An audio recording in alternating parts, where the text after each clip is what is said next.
Hi guys, my name is Christine and I'm a dating, relationship and personal development coach. And today I'm talking about should I stay or should I leave? So we're going to be talking about when you feel like you should be walking away from someone, essentially, and when to let go of certain people.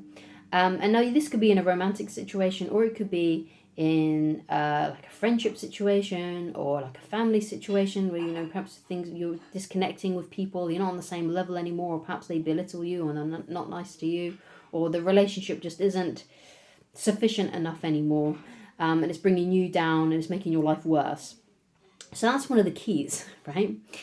If you feel like being around someone or trying to be in this person's life, whoever this person is making your life worse, right? On a really deep emotional level, like let's say it's making you feel really low, making you feel really down, bringing a lot of anger, perhaps they stir up a lot of emotions in you. So that's sometimes usually a good indicator that you need to leave.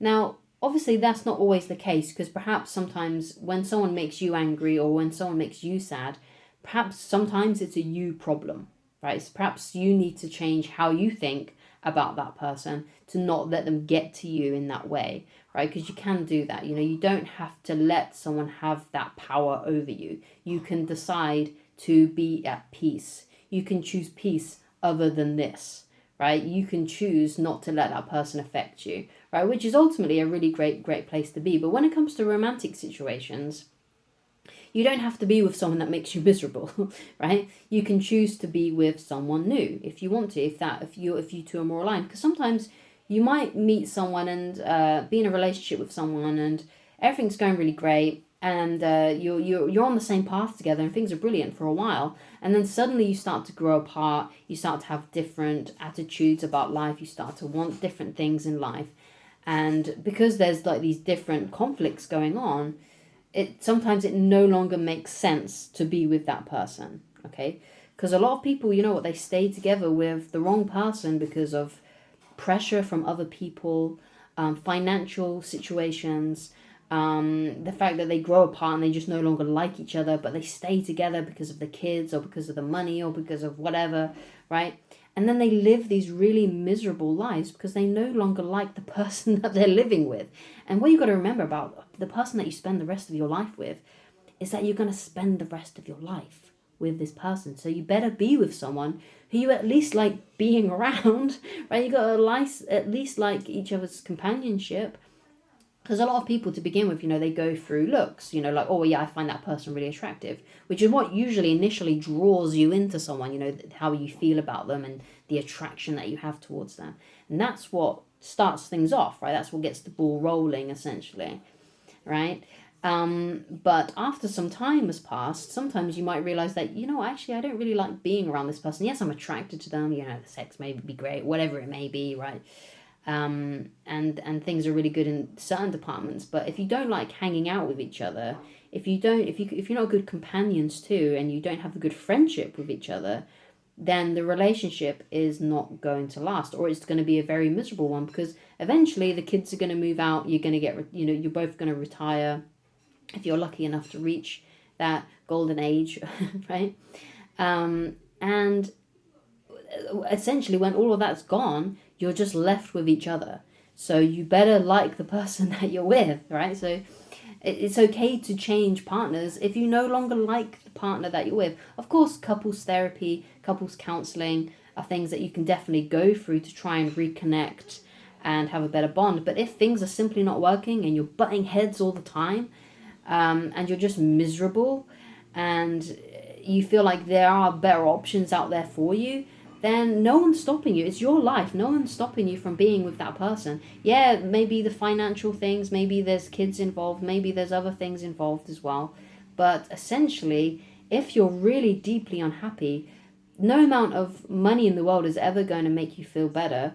And if you have children, it's certainly not a good environment for them to grow up in if you are always butting heads with your partner. Because what they're going to see, they're going to observe, because children copy, right? They're going to observe your relationships. And if you've got a bad relationship and you're always arguing and there's a lot of sadness and resentment and all these kind of things, they're going to see that, and they're going to perpetuate those kinds of relationships in their relationships.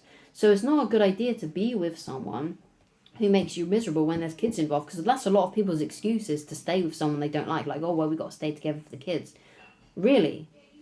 Really? So you think it would be better for them to be in that toxic environment where you're arguing all the time than for you to separate and for you to find other partners and have a happier existence there, right? So they can see, when they're with you at the weekends or with you during the week, wherever it may be, if you have to have split custody or whatever, they can see what a happy relationship actually looks like, right? And hopefully your partner will also find someone new and have a healthy relationship with them as well. So they'll be able to see two better role models for what a good relationship is. Sometimes it's better to do that. It really is. Like I said, because otherwise if you stay together, the kids are just going to see that. They're going to see that negative relationship. They're going to be able to sense the energy. Like even if you don't argue with each other in front of the kids, right? Even if you don't do that, they're still going to be able to pick up on these vibes. They're going to be able to pick it up in these like Freudian slips where you sort of get a bit agitated with each other and you're a bit sarcastic with each other. They're going to pick up on these things, right? Even if you hide everything from your children, they're still going to be able to pick up on the vibration. They're still going to be able to pick up on your moods and things like that. Kids are not stupid, okay? So sometimes it's better to leave in those kinds of situations too. It's always better to be able to present them a good role model for love and those things, so they don't have those kinds of relationships in the future. I mean, obviously you can't predict what their relationships will be like, but at least you know that you've done the best thing for them by showing them what a good, healthy relationship looks like in your new partnership. You've done all you can, basically, right? And that's what you can do for your kids. You can only do what you can and to do your best. So yeah, if you're feeling miserable, if you're feeling unhappy, if you're feeling just out of sorts, and there's so much going on that is just truly making you unhappy, and you've tried different avenues to fix things and it just isn't happening, then it's always a good time to leave. Now sometimes you might have to give your partner an ultimatum, because sometimes sometimes if you tell them what's going on, they will change their behavior. So it's not always a good idea to try and make someone a mind reader. So for example, let's say your partner, or it could be a friend, or it could be a family member that's saying nasty things to you, belittling you. You have to walk away from them for a bit, right? You have to say to them, look, I do not like the way that you speak to me, or I don't like the way that you behave, or I don't like the way that you do this, I don't like the way that you treat me in this way. So what's going to happen is I'm going to leave, and then you've got my phone number, you've got your ways of contacting me. Contact me when you want to apologize and to start treating me nicely and with kindness and with love, okay? So you know, and then you walk away. You go into no contact. You go and stay at your friend's place, or you go to your parents' house for a bit and wait for them to reach out to you to apologize. Okay, and they may do that. They may apologize, and hopefully they'll change their behavior. But what sometimes can happen is they will say sorry and then not change their behavior. And then that's when you know, okay, look, I've told this person how I want to be treated. They said sorry, yeah, but they continue to treat me badly. You need to leave, okay? And again, you can do this, you can apply this to friendships, you can apply it to family members, you can apply it to even like job situations as well. You know, you can hand in your 2 weeks notice and say, look, I've found a new job. It's always good to have a new job lined up, obviously. You know, don't just pretend that you've got a new job lined up. I'm going to leave, basically, because I don't really like the atmosphere around this workplace. I don't really like this. I don't really like that. And then if your boss appreciates you and the company appreciates you, what they'll do is they'll try and meet your needs. If they really value you, maybe they'll give you a pay rise, or maybe they'll move you to a different department where you've got less stress or whatever it may be. Right, so someone that cares about you, someone that values you, will change their behavior if they know that they've pressed too many buttons. Okay, so it's really important that you have that mentality and you're able to walk away from these people. Now, it can feel really scary to do this. It's a very scary thing to do because you don't know how the other person is going to react. They may be like, okay, fine, go, leave. I don't want to talk to you anymore anyway. That could happen. Okay, but if it does, then you know that that's kind of what was meant to happen anyway, because you don't want to be in someone's life who doesn't really want you in theirs anyway, right? So it's a really good way to find out who actually really values you and who really wants you in their life. And sometimes it's absolutely essential that you do this so you can have more peace in your life, so you don't feel as unwanted and you go where you're appreciated and actually valued and wanted, because that's what you should be trying to do in all areas of your life. You should ideally find a job that appreciates you. You should ideally find a partner that appreciates you. You should have family members that appreciate you. You should have friends that appreciate you too. And be around basically people that create a place of peace for you. Because obviously life is very difficult. A lot of things happen and it can be really stressful. So you don't want to get added stresses from all these different places as well.